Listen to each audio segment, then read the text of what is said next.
This podcast contains explicit content. Hello? This podcast is hardly focused. It's all toilet sound. Real classy. Good job, Boston.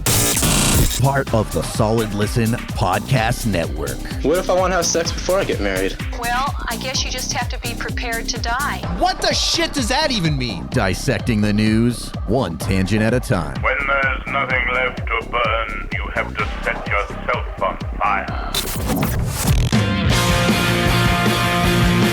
Hello, everyone. Welcome to Hardly Focused, the 729th episode of our podcast. Jack Gill, Mike Torara, Becky Hill. You can find us on hardlyfocused.com. We are on your favorite podcast app. On YouTube, TikTok, just search for Hardly Focused. And we're presented by the Solid Listen Podcast Network. And the evening during which we're recording this episode on the 21st of May, the year 2026, the final episode of The Late Show with Stephen Colbert will be airing. Now, by the time this episode is posted, the episode, what you're calling the last show with Stephen Colbert, with a logo and everything, that will have already aired. Whoever the big guests are will have been revealed. However, the show is sent off into the great beyond. We will all be aware of that. But right now we are waiting for 11:35 p.m. Eastern, 10:35 p.m. Central to roll around. I myself very likely won't be watching it because I am... You be sleepies. Yeah, I'm required to wake up very early in the morning. So the likelihood of me making it to, let's see, not 12:35, 45, 12:52. The episode ends at 12:52 a.m. They announced an extra 17 minutes. Ooh. An extended episode. So... that's all, as of recording, remains to be seen. But like I said, by the time this episode is posted, we will have seen everything. Everything. But the Late Show as a franchise has been around for 33 years, Mike. That is, that's how old you are. Slightly. 33 years. 1993 it started in response to David Letterman leaving NBC because he did not get the Tonight Show. And he was very, very bitter about that. So CBS courted him. Not at all. CBS courted him, and he broadcast from the legendary Ed Sullivan Theater in New York City, in the heart of Manhattan. And he retired. Letterman retired in 2015. Mike, do you remember who the final musical guest was on Letterman's Late Show? On Letterman's Late Show was like Foo Fighters? It was. Bonus question. Do you remember what song they performed? No, I don't. I'm going to guess Everlong. Jesus, man.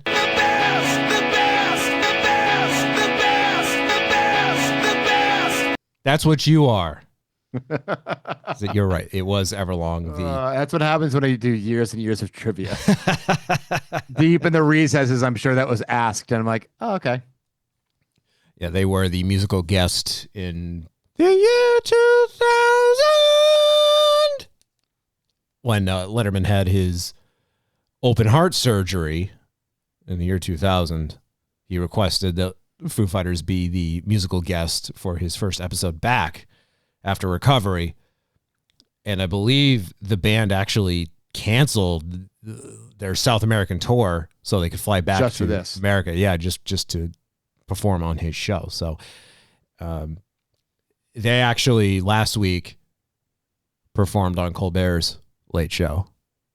And they performed Everlong as part of a it was a medley. It was This Is a Call from their first album, which they performed on Letterman's show in 1996.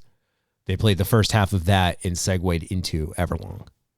Ah, nice. And that was a web exclusive, so you can watch that on YouTube. I hope CBS keeps these things active on YouTube after the show concludes. Well, based on their CEO, I'm going to say no. This is where it's going to be tricky.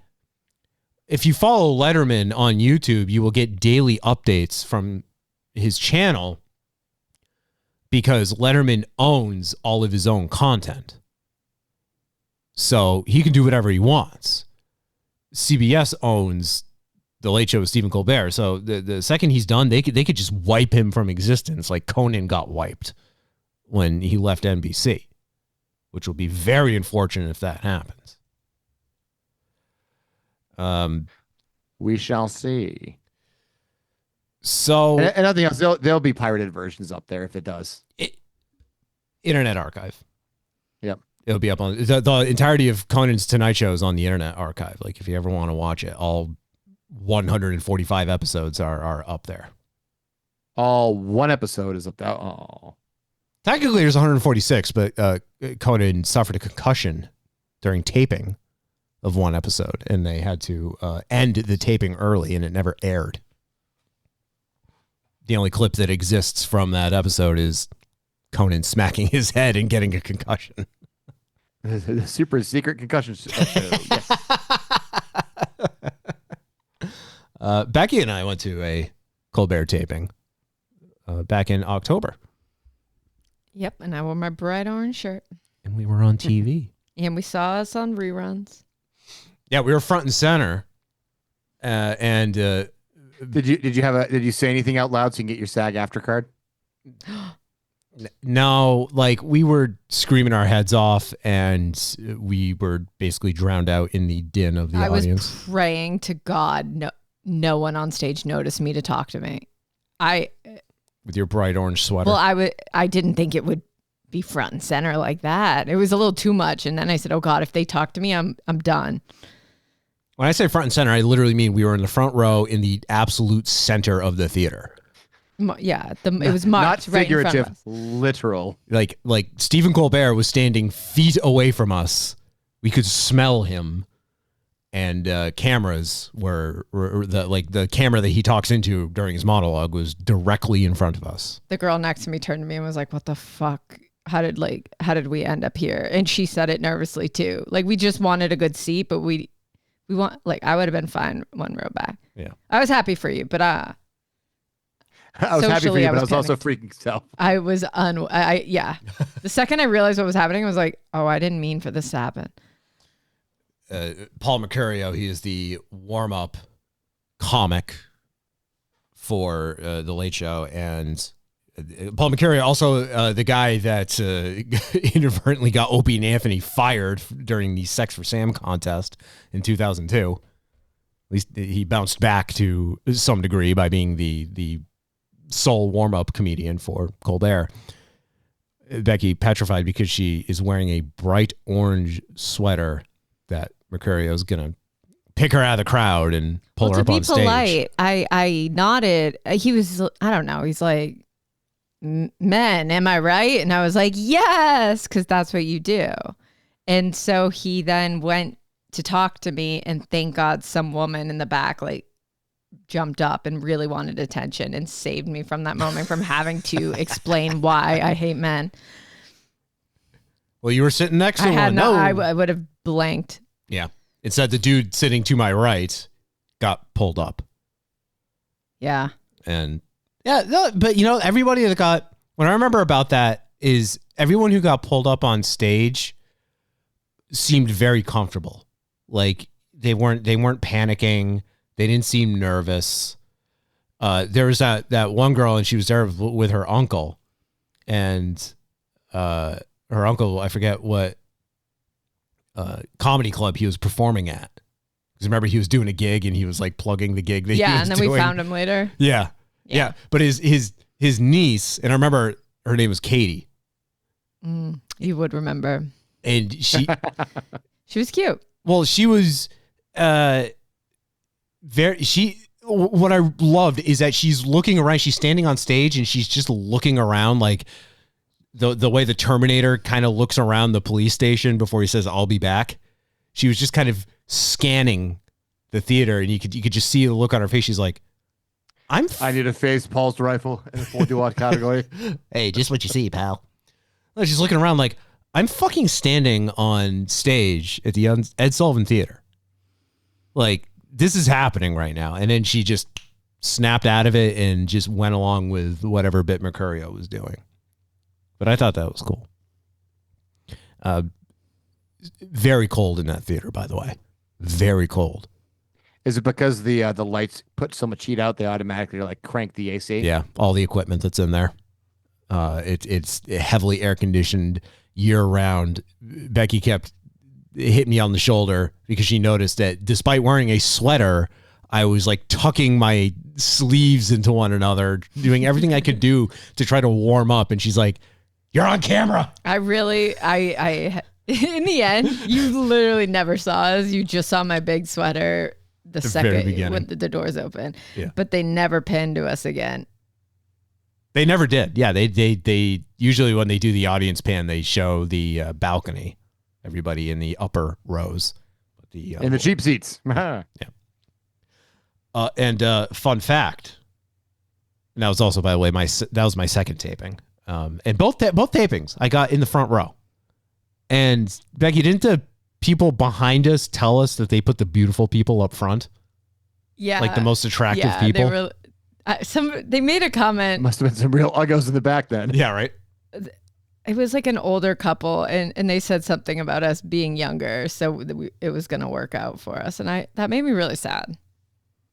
I thought that was true. I thought that was great. I was acting. I really I took it as a job.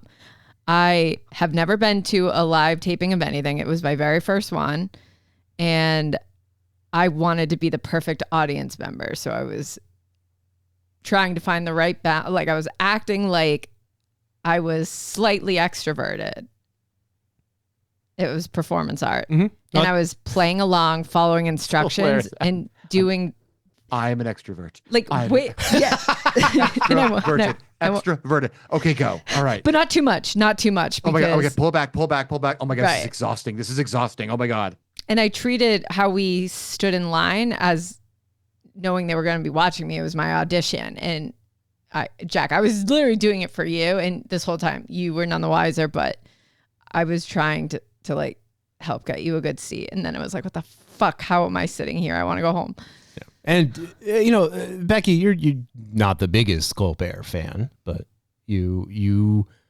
I put him on for 1 minute last night and was like, okay, I'm turning this up. She's a Kimmel fan, you see. I don't think I like any of those shows. It's okay. But you don't have to. If they have a sick guest, I'm in. Yeah. They tell you at all those tapings, regardless of what the show is, pretend that everything is much funnier than it actually is. Well, I just wanted to see the production. I didn't care what he said. I wasn't looking to be entertained. Seeing something get filmed was the entertainment. And of course, are you not entertained? Of course, we went to the episode where 70% of it was just watching a pre-taped interview with Lady Gaga. I know. And I wish I didn't have that 3 minutes of thinking I was going to see her right in my face. Yeah.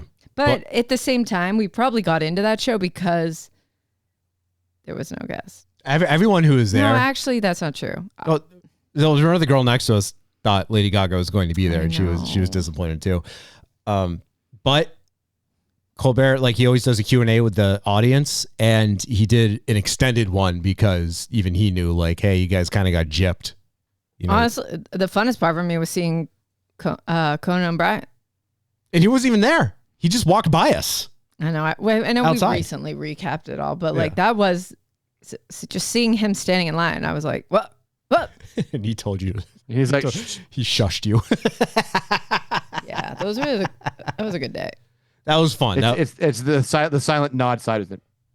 However, I'm really upset about that day because We ended up not staying in New York City that night, but there was potential we might. So I had booked a hotel, and it was a good rate, but we decided to go home. So instead of canceling it because I missed the window, I postponed it to April 29th and said, oh, I'll just cancel it if, I don't know. I just picked a date in the future and I freaking forgot to cancel it. So I've been charged twice for a room. I never saw. This will cheer you up. Dick, slang for penis, a.k.a. dick. Dick, penis, penis, dick. Dick is penis, and penis, of course, cock, but also dick. I would rather have $300 back. Not 300 Twice. dicks. I think one of them was charged wrong, though. I do think I could dispute some of this, but I mean, I have to eat the rest. That was my bad. Well, doesn't dilute the fact that it was a great night, and we went to Junior's after. Junior's is always a good time. Yeah, I wasn't a fan of my sub, but I did not get cheesecake, and I regret that. I should have had it. Yeah. Never had a bad meal in New York. I mean, you can, but you got to go to the wrong spot on purpose. Yeah, you gotta go to like Sbarro for your pizza. Michael Scott's favorite place to get an authentic New York slice. You are listening to Hardly Focused. Well, it's not for like ghost kitchens, is it? Is it for like legit restaurants? I don't know the difference. One, you have the Mr. Machine hanging out front with Scooby-Doo. That was good. That was good. No, take that. You take that back, and you put the applause. That was for Nate, and he appreciated it, Jack. You put the applause right now and play it by the time I'm done finishing. Okay. Here you go. Here's your applause. Hardly Focused. Trivia at the Ed Sullivan Theater, the chandelier, the dome in the ceiling. So that was covered up when Letterman was there. And it was covered up with like sound dampening equipment, and it was done by necessity, but technology had improved to the point where they didn't need all of that. And at Colbert's insistence, they actually removed everything obstructing the dome and the chandelier. And all of that was restored. It had been sitting dormant for like decades at that point. I don't want to say 50 years, but it had been covered up for a long time. And Colbert actually mentioned recently he was doing an extensive tour of the whole set, because now the set unfortunately is going to get torn down. And he pointed out that when they uncovered the dome, they found cigars from like the 50s that were just nestled up there. Like that, like time had forgotten all of that. So that's good. So they're not doing anything with the theater? It's up in the air right now what's going to happen. I mean, inside is they're going to take down Colbert's set. Yeah. I think CBS still technically owns it, and I believe it's considered a landmark in New York City. So it's technically protected, but that's a technically with a lot of air quotes around it. Huh? Exactly. Yeah. The internet hive mind thinks that CBS would just eat the fines if they decided we could just raise this. We'll see a fire there. Yeah. And that building's been around for forever. And it's the Ed Sullivan Theater. The Beatles perform there. It's a Broadway institution. Hamilton's going to move in there then. That's what's going to happen. Hemnet.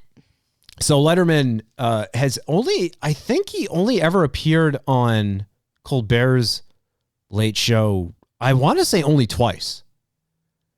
He appeared a couple of years ago, and that was his return to the theater. That was his return to the show. And that was notable because Colbert the entire time was fighting appendicitis. Oh, damn. And he's like, if you see me smiling in all these photos and having a great time, and he's like, I was having a great time. I was just in debilitating pain throughout that entire episode, and his appendix came within like minutes of rupturing. So I think he taped one more episode after that and then was gone for a month. Damn. As he recovered. But then Letterman returned last week to resurrect a very famous bit from his time hosting the Late Show, which was throwing things off the roof of the Ed Sullivan Theater, which included pieces of the set from Colbert Show, and then they threw a giant cake off the building. It was very just satisfying to watch. And Colbert was actually told when he was brought on by CBS that he was not allowed to do this bit. He could have been fired if he did it. One of the tenants nearby, I'm going to guess the pizza place next door, Angelo's Pizza. Somebody complained about all of the things that were being thrown off the roof regularly. But, I mean, what were they going to do to Colbert at this point, right? What are you going to do? Fire me? Yeah. The video on YouTube, it's titled Wonton Destruction of CBS Property. And Wonton? Wonton soup. Wonton. This was the end of the clip with Letterman and Colbert. Whoa, what a day for a walk. Well, Dave. Yes, sir. Hey, thanks so much for creating The Late Show 33 years ago. It's been a pleasure having you back to destroy some stuff. The pleasure is all mine. I enjoyed destroying stuff. It's great, great fun. Thank you for everything you've done for our country. Feeling is mutual, Dave. Thank you. Anything you'd like to say to the audience before we go? Well, not necessarily to the audience, but to the folks at CBS. In the words of the great Ed Murrow, good night and good luck, mother. Dave Letterman, everybody. We'll be right back with the Strokes. I love Letterman's beard. I'm kind of hoping Colbert. Well, I'm hoping two things happen. One of two things. One, Colbert grows the beard, because now that should be sort of the tradition. The tradition. You leave CBS, you leave late night at CBS, and then you just grow out a beard. Although the various Craigs never did that. He'll probably show up tonight with one on. A beard that he just grew overnight. That'd be amazing. Well, I mean, didn't he say that it's just kind of like, not necessarily a blessing in disguise, but it's like it's just now allowing him to kind of relax because it took so much time out of his day every day, because he's always considered writing the next story of Tolkien. Yes. And so now he's going to have to grow a beard because it needs to be a Tolkien-esque beard. Well, because he's directing that. He's actually like writing, directing the whole Lord of the Rings movie. Yeah. Which, of course, he wanted to write like an entirely new chapter of. Yep. Well, so like he's going to need to sit there with a long pipe and a long beard and go, yes. Up until today, I had that long beard, and I enjoyed stroking it. And now I have nothing to stroke. No, you look so cute. I keep seeing your picture in the screen. I know. I'm like, you look like a different. You kind of look more intimidating. Like when I see you, I'm like, I look you weird. look mean. He looks a lot less Unabomber-ish. Yeah, like you look more like you would hurt me in a fight. Where when you had your beard, I feel like I could kill you. One would think it's the other way around. I know. Like literally when I saw you, I was like, I like this. I wanted this, but you look mean. I should have gotten like the Fu Manchu. Really look devilish. Stroke the ends right there. Yeah. Yes. Pai Mei with the 5-finger punch. Yeah. Letterman grew out his beard because he said that it would be harder for him to find work. And he intentionally did not want to work anymore because of his age. So that's why I grow my beard. Yeah. I'm hoping that next Monday on the Daily Show, Mondays being the day that Jon Stewart hosts, I'm hoping the character of Stephen Colbert appears. Oh, that'd be nice. After his 11-year hiatus. I hope Taylor's there tonight. I'm not going to, I don't want to like speculate about what is going to happen in the last episode, because again, by the time this installment of Hardly Focus is posted, the last episode would have already happened, and it would be just stupid if we're sitting here being like, well, what do you think is going to happen tonight? And then we post the episode. There's got to be 24 hours rumors later. already. I mean, it's already taped, right? At this point, yes.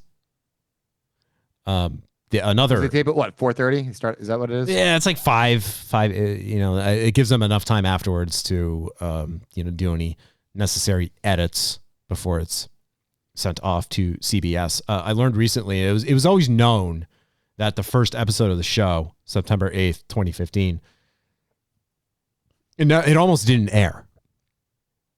They filmed it. It was in the can. And then when they were trying to render the project and they were using Avid for it, it kept crashing. It would get up to a certain point and then the program would crash. You could play it just fine from the program. You just couldn't export it. Was there a button they didn't click? It was just something was wrong. It did that one time stamp and they couldn't get around it.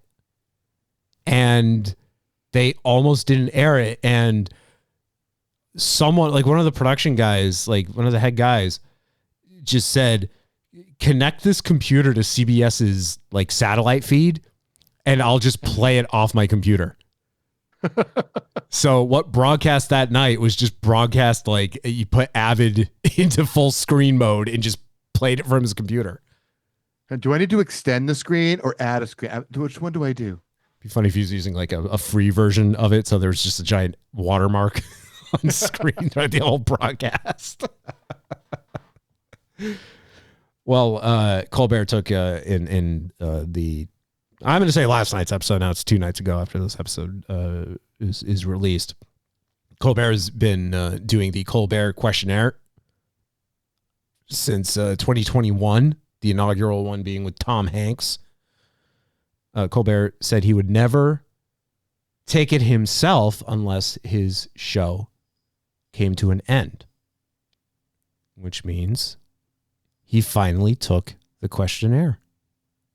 He did it. The questionnaire is 15 questions, and most of those questions are the same. Only a couple have been cycled out over the years, but now Colbert was the one to be administered the questions. So John Dickerson moderated the questionnaire.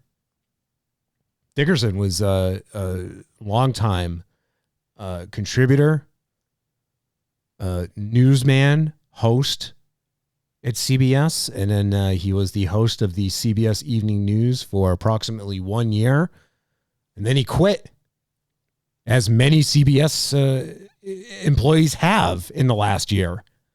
Because can't imagine why. Because of Barry Weiss and the Ellisons. Because it's a big deal to take over as host of the CBS Evening News, and they were trying something new by having Dickerson and Maurice Dubois co-host the CBS Evening News, and then they both quit. And now you have Tony DeCopel hosting, and that guy just seems incredibly nervous every night. It seems like every night is his first night. I'm really worried I'm not going to have this job tomorrow. So, hi guys. He calls attention, like he's being very like heavily scrutinized. Can't imagine why. And he's the type who, if there's a gaffe, if there's any sort of gaffe, he calls attention. He can't play it off. He can't. He has to call attention to it, and it just makes for a lot of embarrassment. He's not someone I would honestly trust, because if you're the evening or the host of the evening news, you know, you're Cronkite, you're Dan Rather, you're Tom Brokaw, you're Connie Chung. No.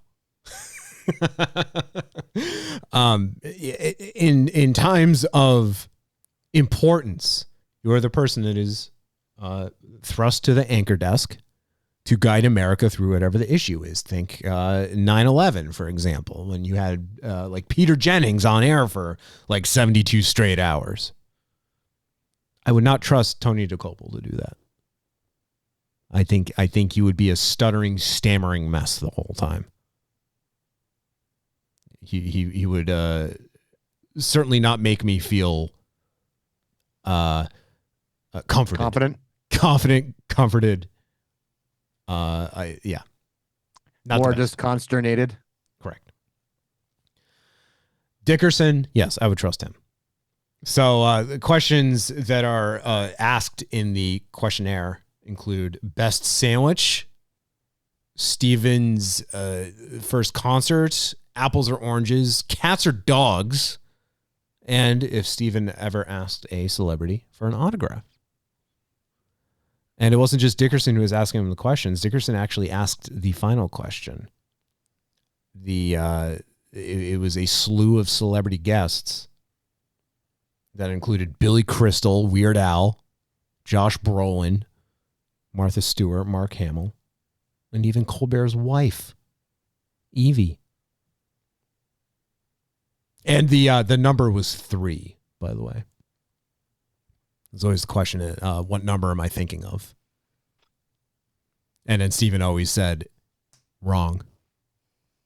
Even though he did reveal 2 guests actually correctly guessed it, and he still told them they were wrong. But the number was 3.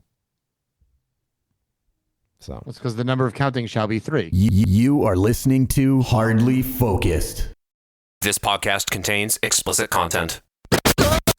Well, only one of us walks around with their noise-canceling AirPods in and then turning the corner and having the bejesus scared out of them. Every day. You are listening to Hardly Focused. Did you lack object permanence like a 6-month-old?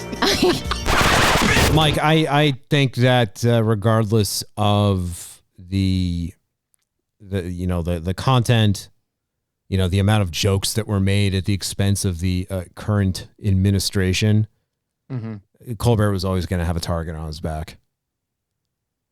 I know this is why he's been so successful, why he's been number 1 in the late night ratings for the last 10 years. But that's just, they're not going after NBC. They're not going after Hee Haw over there. I hate that I hate that Trump keeps pointing to Kimmel and saying, you're next. And Kimmel's doing the same exact thing, but it's just, you do this stuff and you're going to have a target on your back. Well, who's the CEO for Kimmel? Mickey Mouse. So I think a little less to worry about then. Little less, but even still. Yeah. All the late night hosts too. So this is like such a far cry from the Letterman Leno days where even to this day they hate each other. Last week Colbert had all of the current late night hosts on his show, including his competitors, which is unheard of. Like, I think there are rules in place that actually prevent these sorts of things from occurring. And once again, Colbert says, what are you going to do? Fire me? Are you going to fire them? What are you going to do about it? Nothing. Fucking nothing. Like, Jimmy Fallon's shown up on Colbert's show a couple times especially to prove that there's no feud. And then Fallon and Kimmel for April Fool's Day a couple of years ago switched shows. That's funny. Yeah. People straight up, like the ones who went to the Kimmel taping, were angry because Jimmy Fallon came out. So, yeah. What are you talking about?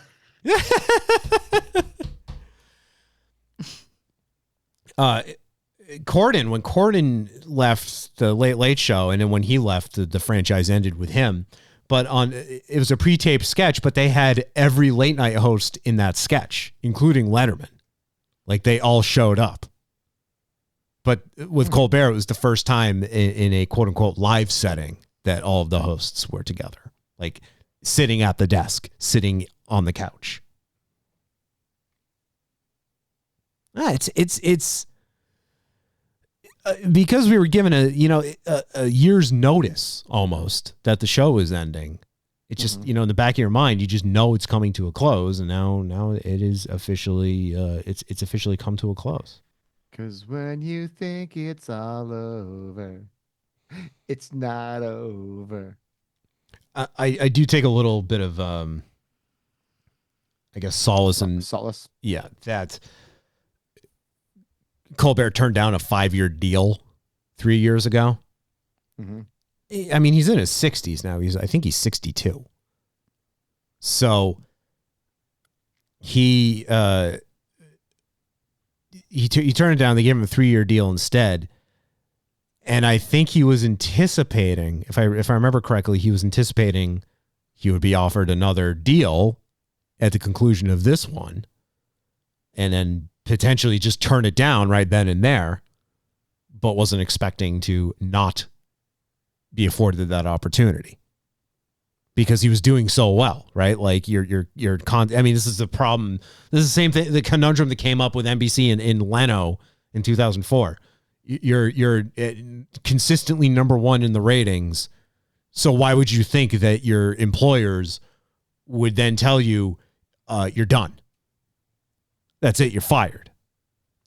And in Colbert's, in Colbert's case, quote unquote, you're losing us money. It's costing too much to produce this show. It's a financial decision. That's a load of bullshit. Yeah, but okay, sure. I've been of the mind. I've always thought about this. There's I think it's just called Riker's beard. I can't remember if there's like another term for it, but it originates from Star Trek: The Next Generation when Riker grew a beard. Mm-hmm. And when that happened, the quality, and that happened in season 2 of TNG. The quality of the show vastly improved as soon as Riker grew his beard. And for Colbert, it's when he switched his glasses out. Because when the show, for the first year of the show, Colbert was the showrunner. He was also the executive producer. Like, he was doing everything himself. He was a bit afraid to delegate. Relinquish control. Correct. Yeah. Delegate tasks. He didn't have to do all this. He was choosing to do it. And you could tell he was struggling.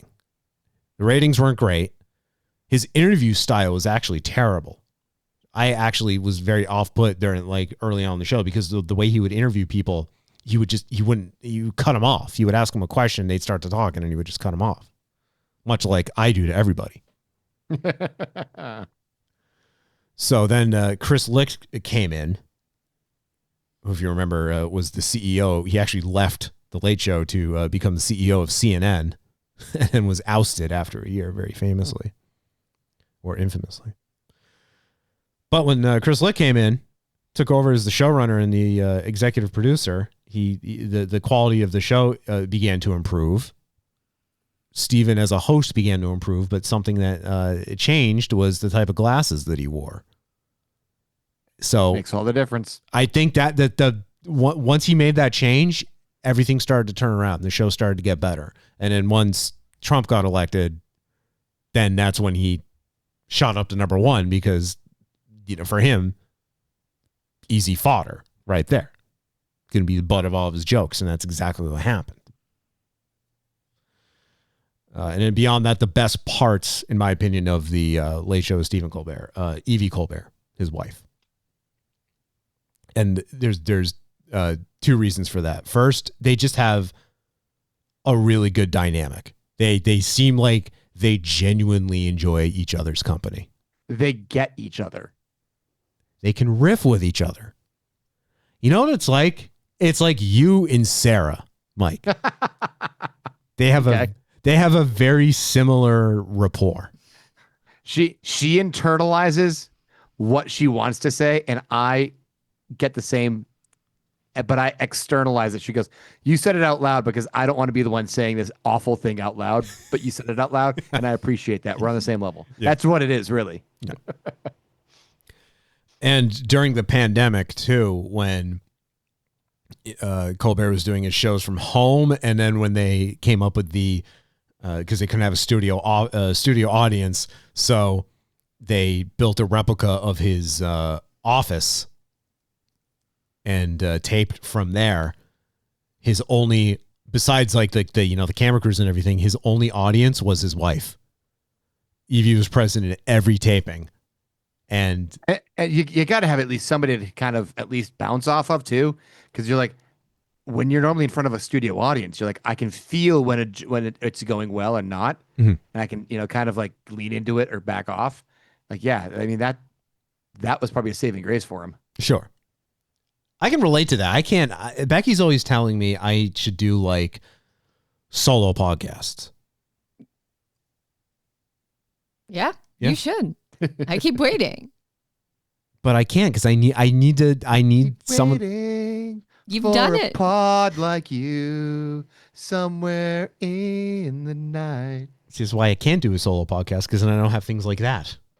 I'll sing to you randomly from next door. You know that, but you've done them before. You might not have released them, but you released them to me while you were practicing. I was like, this is great. Put it out. He's also released things on you. Hey! Oh! Is that a Foreigner that you were just singing? I've been waiting for a girl like you. That one? Yeah. Yeah, that's Foreigner. I'm trying to remember. I'm like, that's in Grand Theft Auto Vice City. It's either Foreigner or it's John Wade. No, it's definitely Foreigner. I know. I always need like a co-host, someone I can riff with. Like, I know, like I'm in instances like this when it's something I'm very passionate about, then I do admittedly commandeer and will, just get on my soapbox and just talk about it.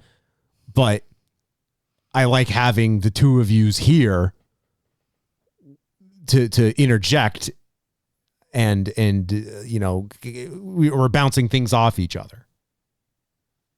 So, and the other thing too, anytime you'd say Colbert would tell a joke and it was funny, you could hear her laugh, and they didn't have her mic'd up, but she would pick up on the mic. Like they had it. So it was that off mic audible laugh. And that whenever she would laugh, then it was funny. It's like, her laugh was just as funny, if not funnier than what the joke was. I've offered to sit in here and watch you. I know. I'll laugh. I'll laugh in the corner. I just want to watch you and make sure you put the lotion on its skin. Or else it gets the hose again. We could do that sometime. If you okay. Thanks, friend. So I remember watching the episode when it was his first episode with a studio audience since the pandemic. And he comes out on stage with Evie, and she addresses the audience. She just holds her hands up and just says, "He's all yours." And then she left. That was it. Another, in my opinion, best part about his show, the band. Originally, it was Stay Human, led by John Batiste. And then he left, and Louis Cato took over, and they were called the Late Show Band. And then after Colbert, it was announced that Colbert was leaving, they changed their name again to the Great Big Joy Machine, because they intend to continue as a band after the show ends. Nice. Good for them. Good for them. Becky, what did you think of the band when we were there? Oh, I thought they were really good. Yeah. Yeah, they were very fun. Yeah.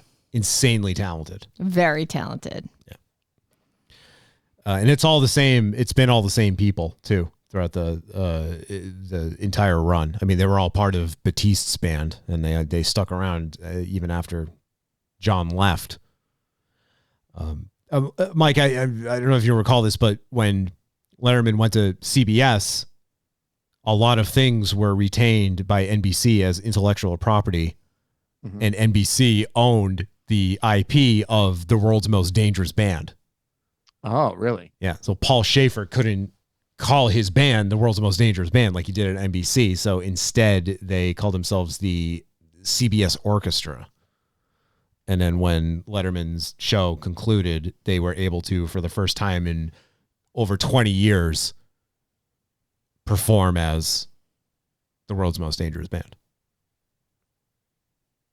And Schaefer was actually on, he was on The Late Show recently, sitting in with the band where he did his usual thing of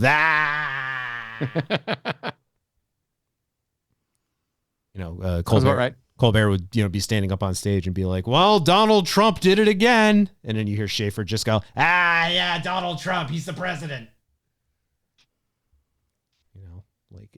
Colbert would say something like, well, CBS, what are they going to do? Fire me? Yeah, CBS. Yeah, we're on CBS right now. They should just cut him right from the first minute. Yeah, you use a pair of scissors to cut him. Yeah.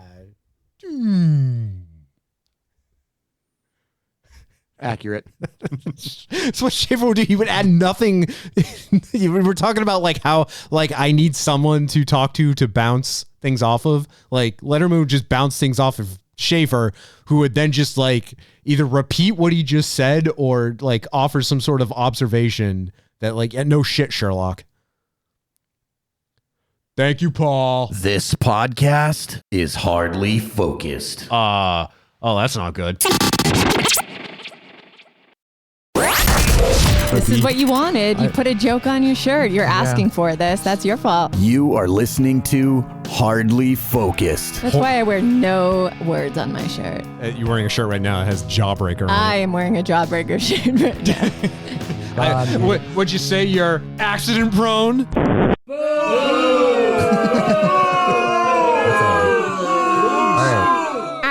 Hear more at hardlyfocused.com. I worked with a guy named Paul, and every day I would always say to him, thank you, Paul. And he had no idea what I was referring to. And I'd be like, Paul, you're 50 years older than me. How do you not get this reference? This guy, Paul, you want to hear this? All right. Yeah, I bet this one. So this guy tells me one day, this old coworker of mine at the video game studio, Paul, his favorite show, Alf. The adorable alien Alf. Yep. And in response, I said, oh, alien life form. And Paul looks at me like I just killed a relative. Like I just committed a murder. And he goes, is that what Alf stands for? And I'm like, wait a minute.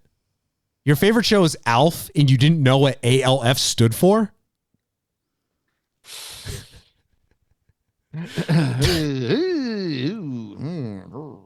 It's like being a fan of E.T. and not realizing E.T. stands for extraterrestrial. Even though it's in the... Oh, I thought it was E.T. like Latin for and. Okay. Yeah, that always bothered me. I was even thinking about that today randomly. Had nothing to do with Colbert. I didn't know it stood for anything. Alien life form. Oh, okay. Because he's an alien. And he likes cats. Yeah. Yo. Me too.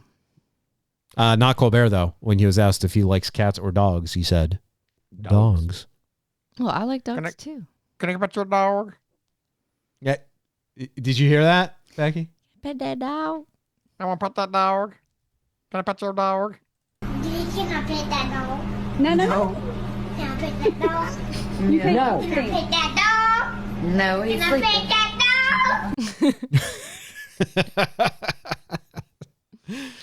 dog? Finally. Or there's going to be two finalies here. The first finale of the best parts of the Late Show, Stephen Colbert, the set. And whenever these shows end, I'm always sad because the sets always look so cool. And then they just get torn down and thrown away. Or in the case of Letterman, they get auctioned off.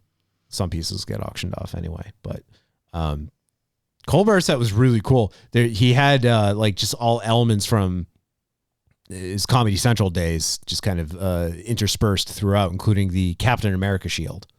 Mm-hmm. I was disappointed though. Both times I went to a taping, I never saw Michael Stipe just sitting on a shelf.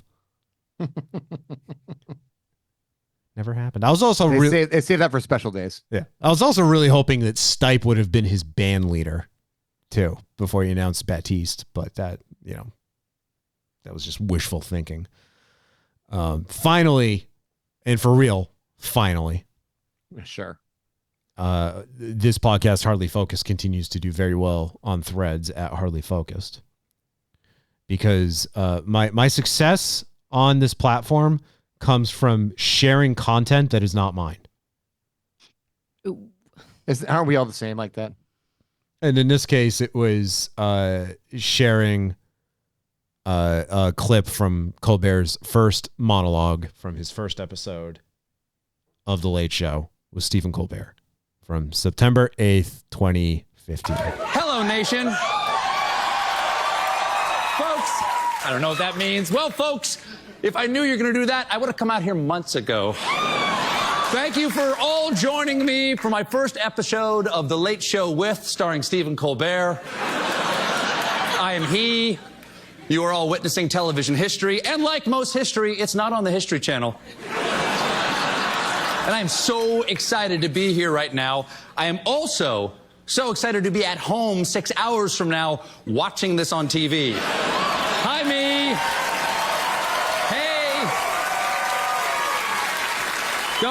Hi, Stephen. Don't tell me how it went. I'm watching this later. No spoilers. Except it almost didn't air. Mm-hmm. Almost didn't happen. He was so nervous. I remember watching that when it aired, and I just think like, this dude is nervous, which is like, it's fascinating because they do they always do like test episodes.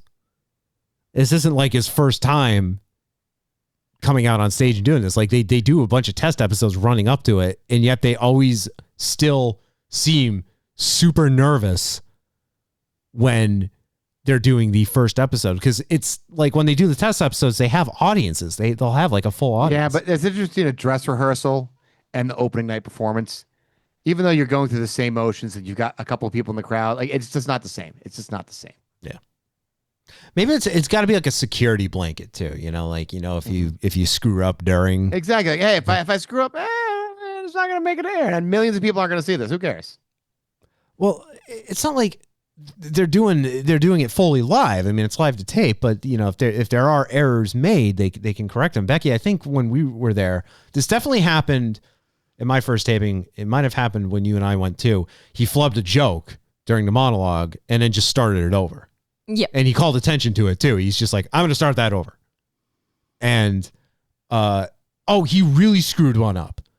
Remember? Because then when we watched it back, they like put a graphic up on screen to cover up the flub. Yep. Because he told the punchline wrong, and he corrected it after the taping. Yeah. They finished everything. Yeah, they finished and then did a whole bunch of like corrections. Yeah, he's like I learned that day. Yeah, and you would only know if you were present to see it happen. Otherwise, you're watching it, and they covered up so well. So, with that, CBS is no longer in late night. When Corden left a couple of years ago, he was replaced by Comics Unleashed with Byron Allen, which is brokered programming, meaning he pays for it. He pays for the advertising, but he also receives all the revenue from it. And now that Colbert's leaving, they're moving Byron Allen to 11:35. And he's got like a game show that he produces that will air at 12:30 now. Woo. So that means now all that's left is Kimmel, who's much like he did with Letterman. He is in solidarity. He is not airing a new episode. Did not air a new episode. Nice. And then Jimmy Fallon doing the same thing. They are not going up against Colbert. Did not go up against Colbert for his final episode. Conan, when Letterman left, Conan was brilliant. He still did his show, but his show started a half an hour before all the other late night shows. Oh. And he had his producer time out, like, because again, they record everything live to tape. So he had his producer literally time out, like, when is 11:30? Like, let me know when we're at 11:30, so we can tell people to stop watching us. and this happened. How close are we now? Steve, that's you. 45 seconds. 45 seconds? This is death. No. Can we cut that out? He's got Patton Oswalt with him. Which part? This is death. Oh, this is death? People watching TV love to hear a guy look into the camera and say, this is death. That kills in the Midwest. What are you talking about? I couldn't resist. No, you told people to switch the channel. I know, I've never done that. I haven't done that in all my years on the air, but tonight, this is a worthwhile thing to do. What time? Are we getting there? What's that? It's time. Okay, it's now 11:35. Oh. Record us, but switch to Dave. Bye. Bye. But hit record. Switch to Dave. Okay. They're gone now. They're gone now. Now we can do whatever the we want. And then they trash the set. Yeah. Very rarely does that ever happen where someone on one network just straight up says, turn on our competitor. Sometimes you just know. Yeah. Or as Kimmel put it, turn on CBS. I'm going to paraphrase him. Like, turn on CBS for the final time. Put on CBS and then never put them on again. So there you go. That's it. Thank you for listening to me. Thank you, Becky. Thank you, Evie. And now for something that will really interest Becky. The Simpsons. I'm up. She's up. She's awake. This is great. Mike, it was 30 years ago. The episode Homerpalooza aired, which is, in my opinion, one of the best episodes of the entire series. Because it is a testament to the era during which it aired. Is that when he corrects the Red Hot Chili Peppers to change their lyrics? No, that's Krusty Gets Canceled. Oh, okay, all right. Okay. But that's also a great episode too. What I want is to love and hug and kiss you. Wow, that's much better. Yeah, Homerpalooza is the one where Homer realizes that he is incredibly out of touch when it comes to pop culture. Nobody knows the band Grand Funk? The wild, shirtless lyrics of Mark Farner? The bong-rattling bass of Mel Shocker? The competent drum work of Don Brewer? Oh, man! For more information on Grand Funk, consult your school library. The drummer for Grand Funk Railroad said it was, after seeing this episode, he said it was an absolute honor to be considered competent. So Homer takes Bart and Lisa to the Hullabalooza Festival, which is a play on Lollapalooza, and it featured such contemporary artists as the Smashing Pumpkins and Cypress Hill, Peter Frampton, who was the lone classic rock act, because they wanted to have like representation from all genres, so hip hop and classic rock. So Peter Frampton was the tribute, and Sonic Youth, who almost didn't appear in the episode because Courtney Love was supposed to be in the episode. And Sonic Youth, all the members of Sonic Youth said, Courtney Love is the worst thing to happen to human existence. No, we will not be in the episode if she's here. And they're like, all right, we can get behind that. Yeah. And this also gave us. This episode also gave us this. Hello, bands. Who is playing with the London Symphony Orchestra? Come on, people. Somebody order the London Symphony Orchestra. Possibly while high. Cypress Hill, I'm looking in your direction. Hey, man, did we order an orchestra? What's up with this orchestra, man? Where'd the orchestra come from? I don't know, man. They didn't tell me about this, man. We gotta do something. Yeah, we think we did. Do you know Insane in the Brain? We mostly know classical, but we could give it a shot.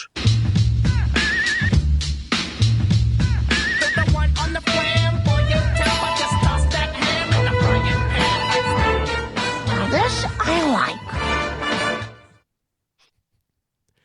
And you know what happened, Mike, a few years ago? There was an entire tour of a symphonic version. It wasn't a tour, but they did a one-night performance, Cypress Hill, with the London Symphony Orchestra. It actually happened, yeah. Yeah, they've been trying to do that for a long time, and they finally were able to do it, and it was all because of The Simpsons. And also, Eric Stefani, that's Gwen Stefani's brother. He was an animator for The Simpsons. He worked on this episode. And there's one scene where a band that is not mentioned by name, they have no speaking parts, they appear in the background. It's No Doubt. Oh. Including Gwen front and center. So he put that. He was actually a member of No Doubt when they first started. And he quit so he could pursue a career in animation. So that was the tribute to his former band, and his sister was sneaking them in that episode. And then of all of the guests in that episode, the only ones that are currently inactive. Take a guess, Mike. Peter Frampton? Nope. Oh, Cypress Hill. The London Symphony Orchestra, they've taken a break. Yes. They are. The London Symphony Orchestra is on indefinite hiatus. Yeah. Becky, of all those groups, Smashing Pumpkins, Cypress Hill, Peter Frampton, Sonic Youth, which one is not currently active?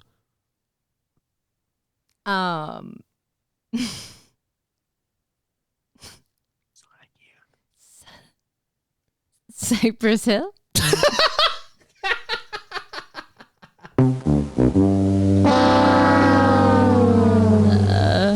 Is Peter Frampton alive? He is alive. Okay. That's the name of his album, Frampton Comes Alive. Come on, he'll never die. You were asking me about the talk box the other day. When I was just like, we talked about some of these names recently. Yeah. Do that thing where you make your guitar talk. Oh, yeah.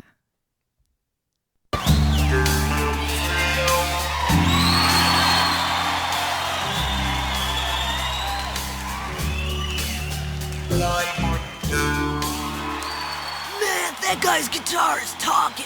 Hey, my shoes are talking too. Don't worry. We won't hurt you. We only want to have some fun. The answer is Sonic Youth. Rats. Because Thurston Moore and Kim Gordon were married, and they went through a very contentious divorce, and when that happened, the band split up. Lame. And Kim Gordon has actually gone on to arguably have better success as a solo artist than she ever did with Sonic Youth. Kim Gordon, very active. Also, I believe she is 73 years old. Damn. All right. It's like we were watching SNL this past weekend, and Paul McCartney. Oh my God. Yeah. You watched that? What did you think of that episode, Mike? Oh, I didn't watch it. I saw like some clips of it, but I didn't see the whole thing yet. Yeah. We've got things that we've got to put in order first, and then we kind of binge a couple weeks of SNL. Yeah. McCartney's so old now, man. He's like 82 now, 83. He's no longer 64. Yeah. He might be older. I think he's actually 84. Yeah, he's he just, I mean, like, more power to him for getting up there and still touring and putting out music and still performing. I mean, the Rolling Stones are putting a new album out. They're the same age, if not older. Keith Richards is not allowed to die. Right. But he's what they call an eternal. He just exists, in perpetuity. Yeah. But now, Becky, you watched SNL. I think SNL he appears younger than 84. Sure, yeah, like he looks good for his age. Yeah, I'm doing But well. he's still old. He's still Sure. and he sounds old. It's all relative. They performed Band on the Run, and he can't hit those high notes anymore. Yeah, but I mean, do you expect him to hit the high notes? As long as he doesn't sound like shit like some of these elder rockers are, Mhm. you're like, oh my God, this is awful. Why did I buy a ticket? Like, as long as he's there, I understand. Your voice is not the same as when you were 20 and 30. It's 50 years of singing, man. It's going to happen. My aunt saw McCartney either last year or the year before, and she said that it was like one of the best shows she's ever seen. Yeah. I saw him when? Was it I think it was at this point 20 years ago. Okay. And he put on, because I was in North Carolina. And like, it's amazing. You're like, okay, all these songs that like from the Beatles era are like radio songs. They're like 2.5 minutes, 2 minutes, 3 minutes at most. It's not like you're going to a Metallica concert where like one song, 9 minutes later, but he puts on like a 3-hour show. It's not like he's going on like, okay, 90 minutes, guys, and we're done. It's like, all right, I've got this chunk of songs here, this chunk of songs here. I got my first encore, got a chunk of songs here, second encore, guys. Hey, it's been about 3.5 hours. I gotta get out of here. Like, holy shit, dude. I need some tea. Bigger than Jesus. No. I mean, still, as old as he sounded, it was still like cohesive. Yeah. He's still got it. It's there. It may not be, radio perfect, but it's there. I was even listening to the 2 songs that have been released from the new Stones album. Even that sounded good. Like, again, they sound like Mick Jagger sounds like he's in his 80s, but it's good. It's just it's amazing that they can still do all of this. And did you at least watch the monologue? No, I hadn't gotten to, I literally, I just see a couple of, little clips there, and I saw him in general, but I didn't sit down to do the monologue yet. The monologue was brilliant. I wasn't even paying attention during the monologue. Becky had to be the one to point out to me what was going on. When Will Ferrell came out and began the monologue. I did see that, just a little bit of that, but I didn't see the whole thing. That's the one thing. Like, I just saw just enough. I thought because he was tricked Jack. Well, because he was just playing Epstein in the opening sketch. So I thought he was coming out, and he still had, because you only have the opening credits to get out of makeup and then come out and do your monologue. And I figured, wow, he wasn't fully out of makeup yet. So he comes out, and I'm not even paying attention to the voice. I'm just like, you can hear sort of the awkward laughter in the audience and I think, everyone's just kind of laughing at it, like, wow, he still looks like Epstein. And then Becky was the one that Becky just goes, hey, it's the drummer guy. And I'm looking, I thought she was talking about the guy that plays drums for the band. The SNL band. I'm like, what the hell's going on? And then Will Ferrell came. I'm like, holy fuck, it's Chad Smith. Those motherfuckers, they actually did it. And they still fucking look identical. Yeah, that's brothers right there. Like, that is weird. That is so weird. It is. I love it. I think that's brilliant. I love that they play into it too. Yeah, I like that they lean into it. All right. I will. I'll spare you the details about the video game news. How about that? All you need to know is Grand Theft Auto 6 hasn't been delayed, and Destiny 2 is getting its final update in June.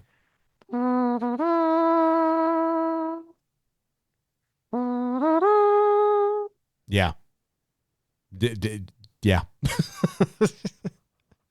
If they, I'd be very surprised if they I hate that they do this.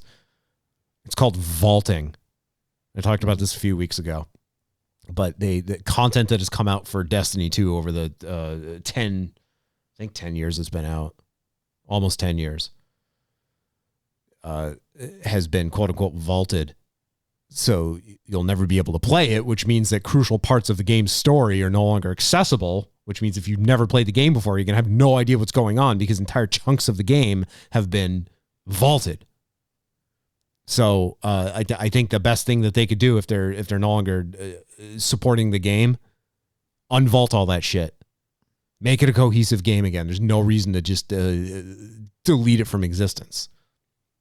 Well, I think one of those things is isn't the EU trying to put these laws in effect where game manufacturers can't, if it's not a physical game, they can't delete all this stuff anymore. Yeah. So they're going to have to unvault it. If they're going to have to unvault it for the EU, they might as well just unvault it for everybody, you know? Yeah, exactly.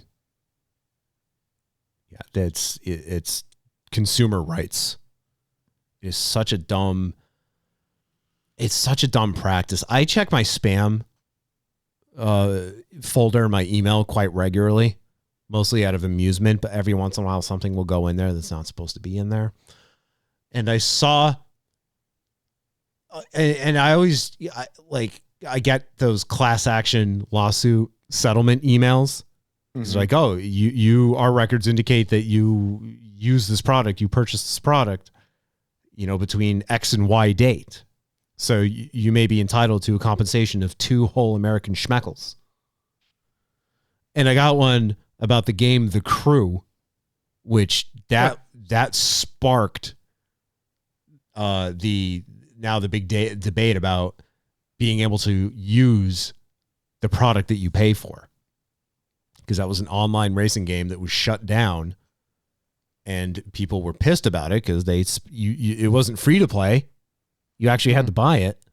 So now something that you have paid likely full price for, $50, $60, has been taken away from you. And a class action lawsuit was filed, and there actually seems to be a settlement now, and hopefully a precedent that will now be set where games like this just get either put into a maintenance mode where you can still play them, or you get an offline mode so you can still play it. But got to figure it out.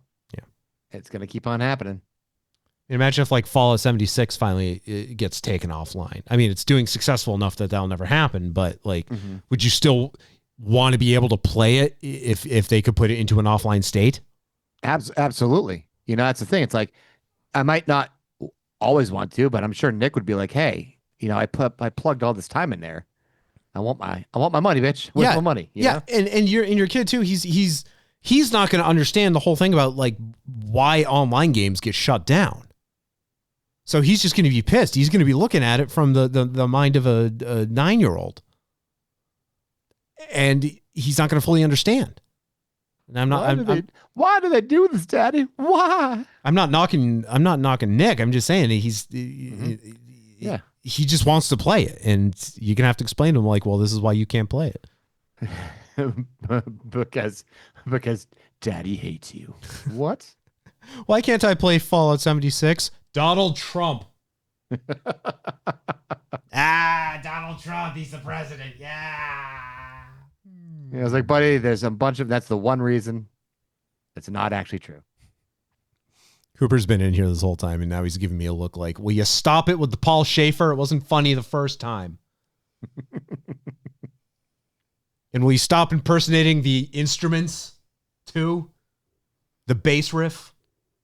I always enjoyed when they would make fun of NBC, and then the Schaefer. I was going to say the keyboardist. It was Schaefer. The keyboard, he would play the NBC chimes, but he would always purposely hit the wrong notes. It's it's 3 notes. Bum. Bum, bum. All right. Becky, thank you for joining us. Oh, yeah. Happy to have you Did my here. best. You did great. Thanks, babe. Cooper, Thank you for joining us. Mike, thank you. You're welcome. Can you believe Cooper's going to be 10 years old this year? Nope. Yeah, me neither. Should have died years ago. No, that's your other dog. I know. That's your other dog who suddenly became very youthful yesterday when we were spraying him with a hose. Because that's how we have to give him a bath. He pulled you. You couldn't hold him. That's my 13-year-old man. You got pulled onto the deck. That was some energy. I've never seen that energy before for a 13-year-old. He just for a 13-year-old dog. No, he revved the engine and took off. And yelled too. And screamed. It was a little embarrassing. That dog is such a horse that like we had to take him out of the backyard and He hasn't had a just hit him bath with in the years. hose. And I said, tonight's the night. Yeah. Put on a show for the neighbors. They thought we were killing a child. Oh, speaking of CBS, I forgot I loaded this into the board. The CBS top of the hour news sounder.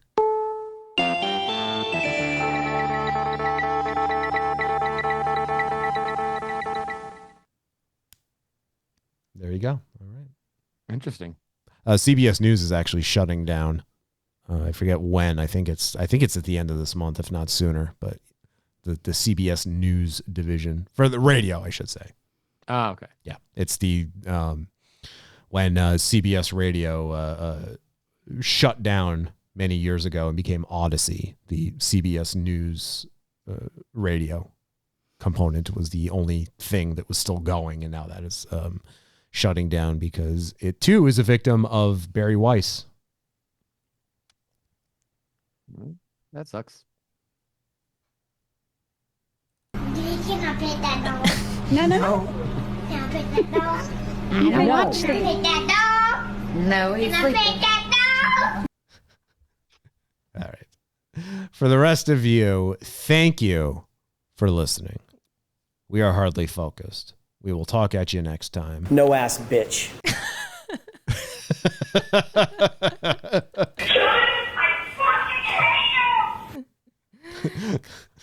No one wanted to buy your SUV or truck. I think it's sold. I think it actually sold. But yeah, no one wanted to buy it. I wouldn't. I mean, who would want that? All right, Becky, say goodbye. Yeah. Good night. Good night. Goodbye.